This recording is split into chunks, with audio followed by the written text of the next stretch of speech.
and welcome back to the channel. So I'm standing up today because I'm miking the drums, and I wanted to show you really quickly how easy it is to do it, or at least how I do it. There's a million ways to mic a drum or mic a drum kit.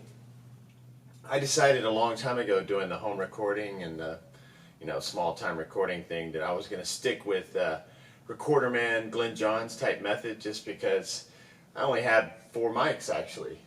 Yeah. Got an SM57 for live, but I essentially have 4 mics to use, so I use them. And I used to use 2, but I wasn't getting a snare drum or bass drum, so it's basically the Recorder Man, which is 2 equidistant overheads mixed with a bass drum that I set out pretty far away from the bass drum itself, and then a snare drum mic, which is about 3 inches away from the rim of the snare. So real simple. All I do is I come out of the Zoom. So we have 8 inputs on the Zoom on the top. I use the first 4 XLRs. So snare is track 1. Track 2 is going to be this overhead. It's a ribbon mic. Track 3 is that ribbon overhead on the other side. And then finally, bass drum is number 4. So I've got all these mics going to the Zoom. Now, number 1 first goes to this microphone preamplifier. This is a Rane MS1B. I love this thing. And I plug it in. And this is where I get my phantom power, and I get enough juice, to run this thing, to get enough power on this. This is a large diaphragm condenser microphone. It's the P220 by AKG. It's okay. I wouldn't say it's the greatest microphone in the world. It's actually really good for recording a snare drum. Vocal is, I'll give it a B on vocals, and I give it a B on guitar cabs. But I use that for my snare drum, and it needs this, because I don't think the Zoom has proper phantom power. It just won't drive a mic like that properly. So to really get the most out of your microphones, especially if you're using these large diaphragm condensers, they need that extra juice that the preamp provides, because it goes right to the transformer on that one, gives it enough juice to put out enough output and have a proper sound, Otherwise you're just wasting your time using mics like that. Okay, so it's a real simple process of setting these mics up. It just takes a little bit of patience and a little bit of know-how. But basically, I've got these stands, got the mics in them, I've got the cables running down. Like I said, this one goes to number 2. This is the overhead. And you could just make this mic and this mic be your drum miking.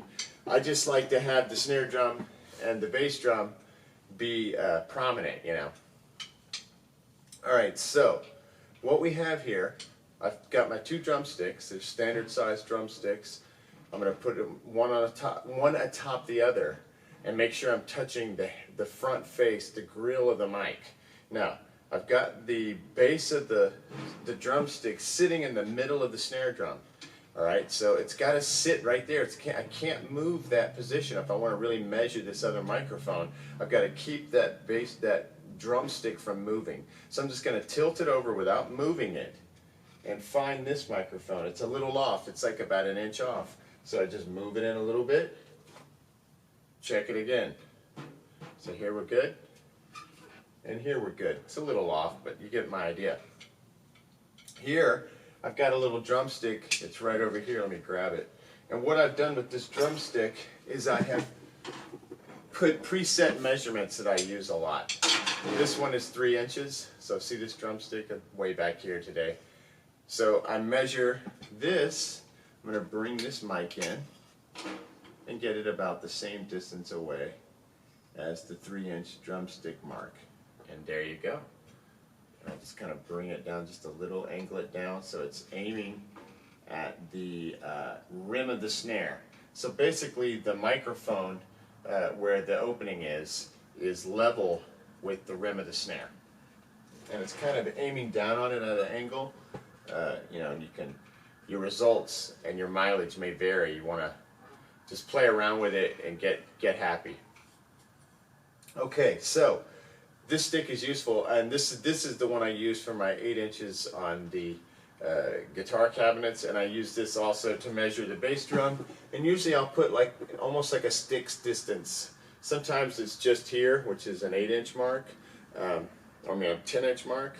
I'll put it there, but lately I've just been leaving it back a little bit, almost as a boundary mic. I mean, not really, but for some reason it makes the bass boom even bigger, and it makes it solid where it's not like boom. It's more like boom, boom, and it closes in the right amount, so it doesn't like boom too much. Okay, so I'm going to put my stick back here because this will come in handy later, and I don't want to lose it. I always lose that thing, and right when I need it, it's nowhere to be found. All right, so we've got everything set up here. Like I said, these microphones are going to the first 4 inputs. And then over here, I'm not ready to track today, I'm just going to practice, but I'm going to show you how to set it up. So over here, I'm going to arm all these.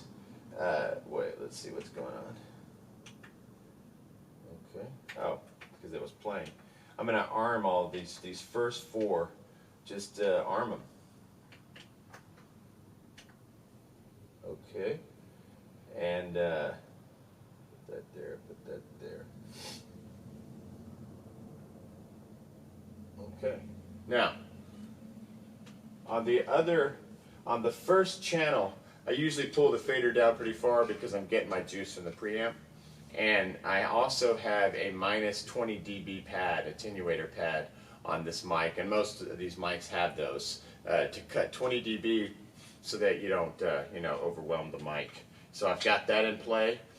So let's see what happens now if we just play along. I'm going to just show you the drum part. It's not set up yet. I mean, I'm not solid on it yet, but I think I can get a good, I can show you exactly what I'm doing, because it felt like apparent right away when I started playing along to it, like how the beat should be. So hopefully that'll be correct, and I'm not wrong about that. So let's just see what happens when I crank this up. The amp is facing me. I've got it connected with a guitar cable. Let's see what happens. 1, 2, 3.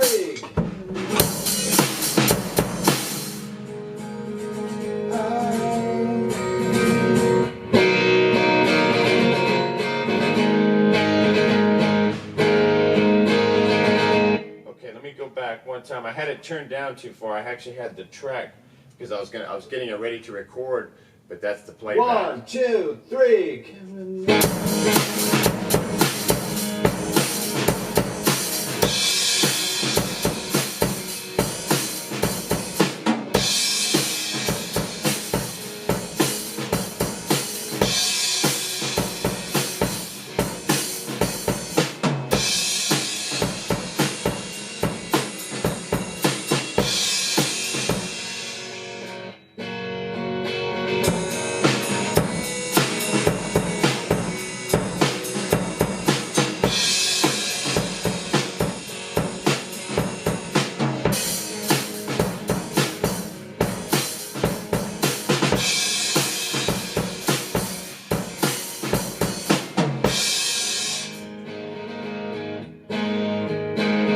I'm having trouble hearing it. Let me get a little louder.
Okay, what I'm going to do is put the headphones on because I can't hear it that well.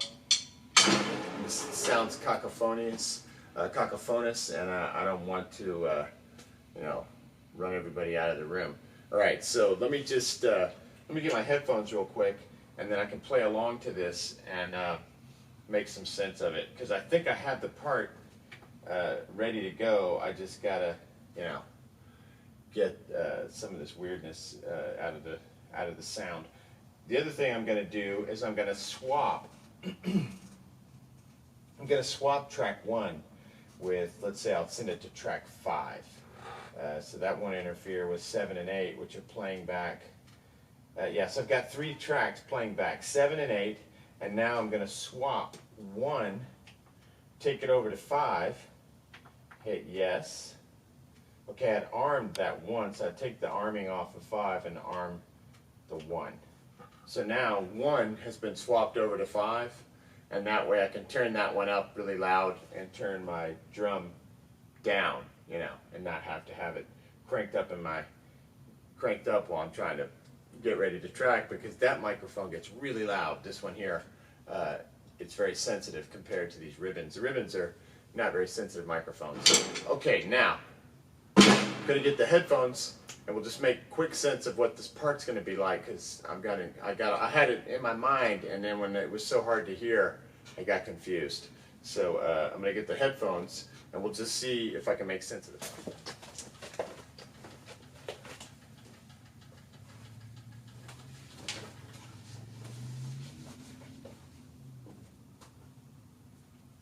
Okay, now I've got the headphones on.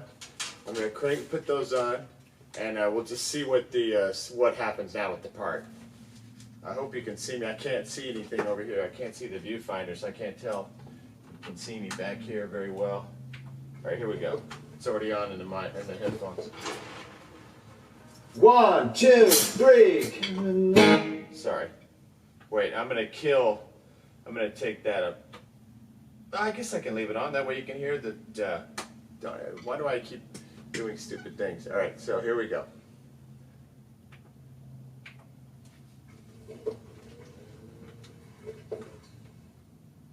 One, two, three.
Okay, I was all over the place, but as you can see, I've got work to do. But you get the general idea. It's like a lot of slam. It's just like.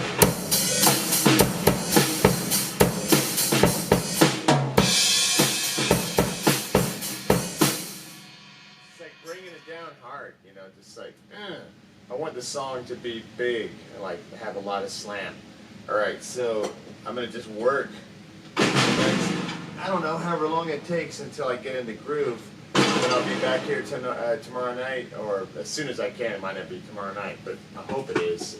Just something could come up, but I'm hoping to get back in here and get right back on this tune, get these drums done because I want to get some momentum going. I've got the other tune ready, and I'm hoping that if I keep this type of momentum going, keep this attitude going, the other 3 songs will just drop into place. You know, so I'm just hoping. I've been playing guitar a lot. Working on my Hendrix stuff, working on learning how to play, you know, blues as an idiom, and that stuff just starts to repeat itself. You start realizing everybody's playing the same stuff, and it's just up to you to come up with something interesting to do and work hard enough so that you actually don't suck on guitar. That's my goal. I want this record to be the beginnings of better guitar playing, and then from here out, it just keeps getting better and better and more interesting, so that I'm not just covering the same ground as before. All right, next time.